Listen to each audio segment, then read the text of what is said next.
Vai, Heitor. Só as formigas, Heitor. Não mata a abelha. Tá bom? Eu tô pedindo um favorzinho pra você, Dá, que só não conta nada pra essa menina, pelo amor de Deus, que ela vai sofrer no hotel que essa menina sofre. Por favor. Vai, Heitor, mata. Não, aqui, ó.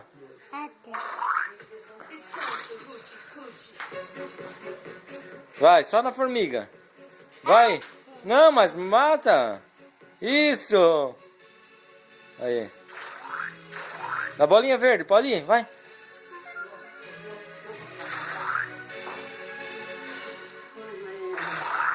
Tudo bem? Obrigada por me receber aqui. Imagina, precisam conversar. Eu não preguei o olho a noite inteira pensando na proposta do Dudu. Ah, nem eu, né, amor? Nem eu. Ele é absurdo. Então, eu refleti bastante, né? A proposta é estranha, mesmo. Mas eu acho que a gente está olhando a coisa pelo ângulo errado. Como assim? Como assim ângulo errado? Por acaso aquela maluquice tem algum ângulo certo? Maluquice ou não, a gente viveu assim durante anos. Vai, Heitor. E vamos combinar que foi feliz. Amor, a gente estava sendo traída, lembra? Aí é que tá.